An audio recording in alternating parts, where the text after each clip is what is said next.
حضرت علی کو انہوں نے شہید کیا جو ان کے ساتھی تھے خوارج۔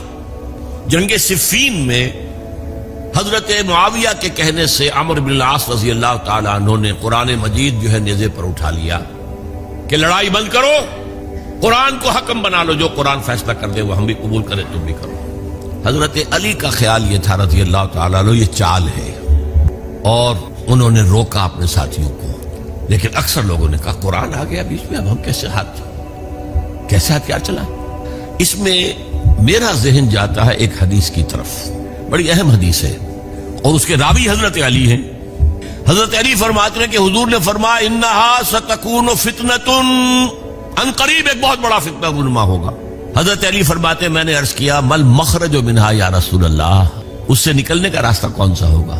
فرمایا کتاب اللہ فیہ خبر ما قبلکم و نبأ ما بعدکم و حکم ما بینکم، اس قرآن میں تم سے پہلے لوگوں کی خبریں موجود ہیں، بعد آنے والوں کے حالات موجود ہیں، اور تمہارے درمیان جو اختلافات بھی پیدا ہوں گے ان کا حل موجود ہے۔ تو اب کیسے نہ مانتے ہیں مسلمان؟ قرآن کو حکم بنایا جا رہا ہے۔ بہرحال اس کے نتیجے میں جو بھی ہوا ہے یہ اب تاریخ کا معاملہ ہے، میں اس کی تفصیل میں نہیں جانا چاہتا، لیکن حضرت علی کی خلافت جو ہے ان کے ہاتھ پر بیعت ہو گئی تھی، وہ چلی، لیکن 4.5 برس سوائے خانہ جنگی کے اور کچھ نہیں ہوا۔ وہ جو قافلہ آگے چل رہا تھا سیل رواں، وہ 1 انچ بھی آگے نہیں بڑھا۔ البتہ قیصر روم نے جب دیکھا یہ تو آپس میں لڑ رہے ہیں، اب موقع ہے میں حملہ کروں، چونکہ وہاں قریب ترین تو حضرت امیر معاویہ بیٹھے ہوئے تھے نا، شام میں، شام سے ملحق تھا نا آگے۔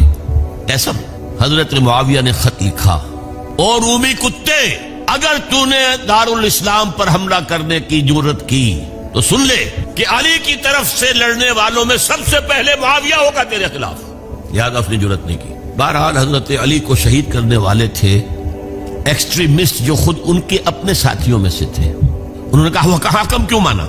ان الحکم الا للہ، اللہ کے سوا کسی کا حکم نہیں، قرآن حکم نہیں ہے، کیوں مانا تم نے؟ اور اگر مانا تھا تو اب حکم کے بعد کیوں نہیں مانتے؟ چھوڑ دو خلافت۔ بہرحال یہ کہلاتے ہیں خوارج، جنہوں نے بغاوت کی ہے حضرت علی کے ساتھیوں میں سے۔ ان میں سے 3 نے بیٹھ کے طے کیا کہ یہ 3 جو در حقیقت بڑے شخص ہیں، یہ اس وقت امت جو ہے ان کی وجہ سے اس مشکل میں پڑی، ان تینوں کو قتل کر دو۔ فلاں دن صبح فجر کی نماز کے وقت ایک شخص وہاں جائے گا، ایک شخص وہاں جائے گا، ایک شخص وہاں جائے گا، اور فجر کی نماز میں قتل کر دو انہیں۔ ابن ملجم آیا، حضرت علی پر وار کیا، وار کاری ثابت ہوا۔ باقی 2 حضرت معاویہ اور حضرت عمرو بن العاص، ان میں سے ایک تو اس روز فجر میں آئے نہیں کسی وجہ سے۔